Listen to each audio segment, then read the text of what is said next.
Hey everyone, on today's episode of the Security Swarm podcast, I've got Umut Alemdar, head of security lab here at Hornetsecurity.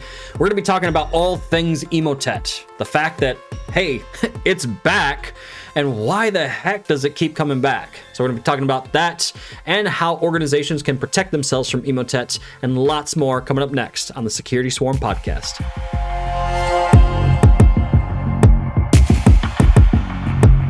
Well, everyone, welcome back for another episode of the Security Swarm podcast, the podcast that brings you the insights and knowledge straight from the security lab here at Hornetsecurity. As always, I'm your host, Andy Syrewicze, and with me today, I've got Umut Alemdar. How's it going, Umut? Thank you, Andy. I'm fine. Glad to be here. Hey, it's always good having you here. I know you're a busy guy, so I don't want to take up a ton of your time today, but you're always just a wealth of information for us when I have you on the show. So I guess where we should start really quick is for those that may not know who you are, can you give us a little bit of background about yourself? Sure. I'm Umut Alemdar. I'm the head of security lab, and I began a career as a security analyst a decade ago. As such, I have expertise in cybersecurity, but obviously I also love to code. You've been playing the security game for a while here, so it's I love drawing on your experience. You always have the greatest stories, so it should be good. Your expertise should be good for our topic today. And today we are focusing specifically on Emotet and the fact that it's back, and ultimately try to answer the question of why the heck can't we get rid of botnets? Right. So lot to cover in our 20 minutes today, or 25 minutes, whatever it ends up being. But I guess to kind of start the conversation is, what is Emotet? So I know it's probably what some would consider a buzzword in security news, right? See, there's always headlines about Emotet. And I guess if you could just give us a quick rundown of what Emotet is, Umut, then we can kind of drill into it a little bit more after that. Sure. So Emotet in general evolved over the recent years. Originally, it started as a banking Trojan. Later, as we know it and see it also right now in the news, it became a sophisticated malware as a service. So actually, threat actors could rent this platform to distribute malware, for example. Emotet is mainly distributed through phishing emails with malicious attachments, or the emails may also include links that lead to the payload. So when a user clicks on these links, the user downloads the payload and gets infected by it. It has a modular architecture. So in general, we can think about Emotet like a box, and the threat actors may include any kind of payload on the box that then gets executed on the victim's device, and the content of this box may also include ransomware, depending on who rented it, since it's just a delivery service, basically malware as a service. Obviously, we've seen it quite often in the news. As you mentioned, it came back, then it disappeared, it came back again, and so on. And one of the reasons why it's so sophisticated is because it basically adapts to security solutions. So the threat actors behind Emotet try to find loopholes in security solutions so that they can deliver the payload and more or less provide the best possible service to their customers, right? And the best possible service to their customers being the threat actors in this case, right? Exactly, yeah. And Emotet targets both individuals, but also organizations. They don't differentiate. They target especially financial institutions. But in the past, we've seen a mix of industry sectors that have been attacked by Emotet. Gotcha. This is a little bit of a sidebar, but I think it's funny that you brought up the concept of Emotet providing the best service possible to their users. It reminds me of a roundtable discussion. You were actually involved in this roundtable towards the end of last year. I think we talked for about an hour, and it was Mark Hoffman on that call, if I remember correctly, who said many of these cyber threat gangs or ransomware gangs, many of them operate and run better than most businesses, I guess. They're actually structured like full-blown businesses, right? And I'm picturing Emotet I'm picturing a building with people in it, and I'm sure it's not set up like that. But the fact that they're that organized poses a problem for us security professionals, right? Exactly. I mean, in the roundtable discussion, we also talked about them having support platforms. So they use ticket systems for their customers. They identified their strength and focus on that. So Emotet in the past also delivered a payload, but because they were so good at the delivery of payloads, they switched the business model to that. So they focused on the delivery aspect and provided it as a service to other threat actors. It's really just how you run a business, right? They min-max their outcome by focusing on the strengths and market it obviously as such also in the darknet forums. Right. It's so interesting, just the psychology behind it. We kind of dove into that aspect of just cybersecurity in general in this roundtable discussion we keep referencing. For those of you watching or listening, I'll be sure to include a link to that in the show notes so you can check that out if you want. That was a fantastic conversation.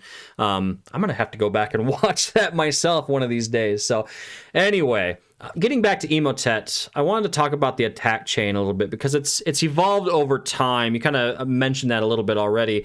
I know of this most current iteration that's come out. I know one of the things that they've done to try and evade security software is they attach what looks like a fairly small zip file to the email, and then that zip file expands into like a 500 megabyte Word document, if I remember correctly. And that's primarily done to try and evade security software, right? Because there's a lot of security software in the market that has a hard time scanning large attachments, if I'm thinking correctly there. Exactly. And the reason why they do this is more related to software architecture. So you can imagine in security, it's always a combat between performance and security. Right. So obviously, when emails come in, we want to have them quite fast in our inbox. We don't want to wait 5 minutes until a scan completed, until a malware solution scanned a 500 megabyte file, right?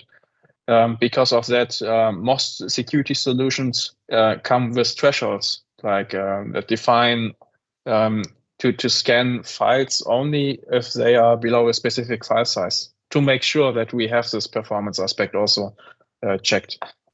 Because of that, the file that originally comes in a very small zip file, once deflated, becomes a 500 megabyte file, which antivirus scanners may not fully scan, but they may end up only scanning the first few bytes or only the fingerprint to check if it is a well-known malicious file. And by adding many null bytes, 0 bytes, the Emotet threat actors actually made sure to bypass these security solutions. Gotcha. And that's just one part of the attack chain. I know from there, it's a Word document that the user is instructed to open, right? And I guess Emotet's job has gotten a little bit more difficult in the payload delivery because of the changes that Microsoft made. I want to say recently, but it's been like 6 months now, where they basically disabled macros in Office by default now, right? From this iteration of Emotet, I've seen now where they have a very cleverly crafted like frame at the top of the document that looks like a legitimate Microsoft Office message saying, hey, in order to get the full functionality of this document, move it to the templates folder. And they actually link the path to the templates folder on the local machine, and then they tell the user move it there and then run it again, obviously so the macros, the malicious macros inside of the document can execute and ultimately deliver the payload, right? But that's just this iteration. They've had different delivery mechanisms in the past, if I remember correctly. True. In the past, we've seen many different delivery methods. We have seen also that Word documents came in encrypted zip files, for example, and the password was included in the email. So as you can imagine, anti-malware solution can't really look into encrypted files. So because of that, the payload ended up being delivered to the user's inbox. The user could then simply decrypt the zip file and then execute the Word document it all started back then with simple macro word documents, and today we are at such complex and sophisticated level. It's really crazy, and this is probably will continue in the future. We will see many new attack methods. This deflating to an enormous level of file size was a really neat trick that even left us buffered. I mean, we were capable of detecting it. Nonetheless, for us, it was really creative. Right. A creative way to come up with this. Right. And I think the other, to me, very malicious thing about Emotet specifically is once the machine's infected, it has the ability to look through the user's inbox and start injecting itself into the conversations with their recipients, right? To enable itself to spread further in that manner, right? So, I mean, we've got another episode you and I did previously where we talked about, phishing, social engineering, how threat actors try to inject themselves into the conversation streams of their targets. Emotet kind of does it almost on its own once the payload is delivered to the endpoint, right? I mean, that to me, that's really malicious and sneaky, I guess. Yeah. True, and that describes the level of being sophisticated, right? They fully automated the step.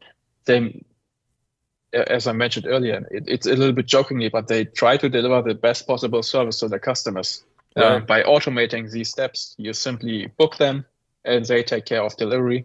They act like a worm, basically, by injecting themselves into the user's address book, user's mailbox, stealing the messages, forging new messages containing information from previous messages from the user inbox, and reusing them to target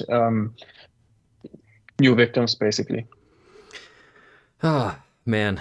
It's, well, it keeps our day interesting, I guess, right? It keeps us from getting bored, that's for sure. So, well, we've talked about the fact that it's back again, right? And that begs the question, like, if it's been taken down, I think multiple times now, how the heck does it keep coming back, right? And I think that's a big question for a lot of, a lot of security professionals that are getting into the space now, right? Is like, hey, we know this botnet is a problem. How the heck does it keep coming back? And I mean, realistically, when I think about the infrastructure that would live behind this, it wouldn't be that hard to hide a command and control server over here and hide one over here and just let them be dormant for a while, right? But maybe you can speak a little bit to some of the methods they use to allow it to be persistent, right? It's quite simple. They work decentralized. So you can't really take it offline because not only the architecture runs decentralized, but the threat actors behind it also run decentralized. So if you take off offline one group, I mean, we have seen it. The FBI caught a few threat actors, Emotet threat actors, some years ago in Ukraine, I think, and now it came online again a few times since then. It's simply because it runs decentralized, and they made sure that it runs like that in order to keep it running, basically. For them, it's also business continuity. So by simply taking offline a few servers, you can't really kill Emotet, right? What we see, however, is that they, you mentioned it in our brief chat before this podcast, that they hibernate. So they may go offline for a brief period and then come up with a new sophisticated attack method that we haven't seen before. So maybe they do iterations, release new versions of the delivery methods to focus on that. But other than that, really, it's just a decentralized nature of Emotet that makes it really hard to take them offline forever. Persistence was a design choice, it seems. Yeah. So it's like Lord Voldemort. It just keeps coming back, right? And there's my Harry Potter reference for the week. So anyway. Okay, so we talked about what it is, kind of the attack chain, how it keeps coming back. One thing I want to make sure that we cover before we kind of sign off for this episode is, how do you guard against a persistent threat like Emotet, right? And not just a persistent threat, but one that keeps evolving, right? So how do we as an industry kind of stay out in front of this and keep people safe? The main key point here is to have a security, to have a sophisticated email security solution in place, because Emotet is mainly distributed as phishing email. The email security solution must obviously have advanced capabilities like natural language understanding and so on, to make sure that it is also capable of reading into social engineering attacks.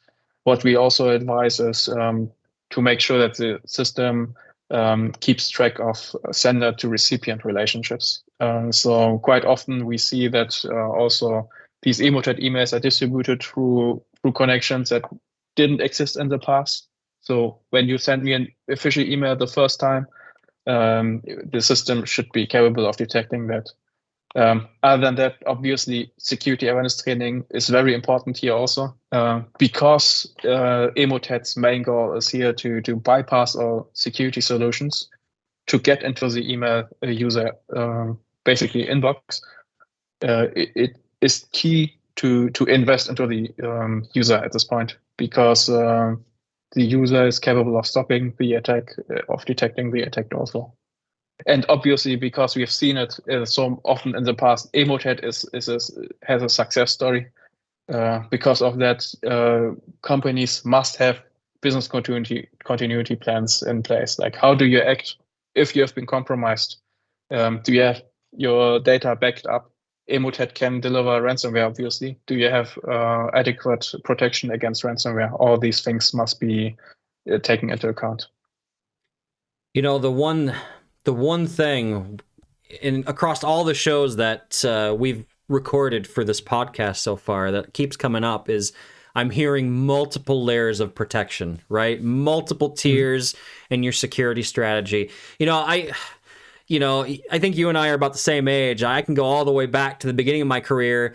And when it came to security, you put a firewall on the entry point of your network and you put an AV client on every endpoint and you were done, basically, right? Yeah. It's just like, that's not adequate anymore. That seems like a drop in the bucket when you compare that to what we need today with the complexity and the capabilities of, and I dare say, the customer service of today's threat actors, right? So, the other thing, you mentioned security awareness training, and, if I put myself back in the seat of a system administrator, I'm thinking I'd be communicating my end users, like, you see a zip file in an email, like, stay away. Just stay away, right? I can't think of many legit reasons to send a zip file in an email myself. I can't speak for every industry vertical, but I haven't seen many legit needs for that. I'm just trying to think of other quick and easy things that the good guys, blue team, what can blue team do? Like you said, we talked about putting like a trusted, email security and solution in place. Yeah, it's something that has advanced threat protection in it. Educating users about malicious attachments. Zip files are the common one, but I'm trying to think of the other heavy hitters in terms of delivery mechanisms. PDFs, LNK files, HTML seems to be used quite a bit. Yeah. I think those are the big ones. An administrator could also forbid macro-enabled documents, like Word documents, or Excel documents through GPOs. So this is an option. Other than that, I don't think that there are many easy-to-implement solutions. If you have a solution in place that helps you monitor network traffic, you could look for unusual patterns or communication with known command and control servers. There are many free threat intelligence feeds that provide comprehensive lists of command and control IP addresses. So this could be implemented in the network traffic analysis solution also. Basics should be implemented, like multi-factor authentication, obviously. Right. administrators should make sure that not all users can access critical systems in the production environment, for example. So simple access control should be implemented. Right. All these things block attackers from leveraging through the network. Yeah, it makes sense. Again, it's a collection of things that help keep our organization safe in today's changing world. Well, with that, I know you're a busy guy. I want to let you get back to your day. So, as always, thanks for coming and sharing your knowledge. It's always great talking to you. We have great discussions, so I really appreciate your time. And all you watching, thank you for having me. Yeah, definitely. All you watching or listening, thanks for joining us again today for another episode of the Security Swarm podcast. If you're interested in looking at some of the capabilities we talked about, we do have email security scanning solutions with advanced threat protection here at Hornetsecurity. We also have security awareness service. I'll link to both of those services in the show notes in case you want to check those out. Those can kind of plug into the areas that we talked about today. Other than that, be sure to like and subscribe to this podcast if you found it valuable, and we hope to see you for a future episode of the Security Swarm podcast. Have a good one and stay safe out there.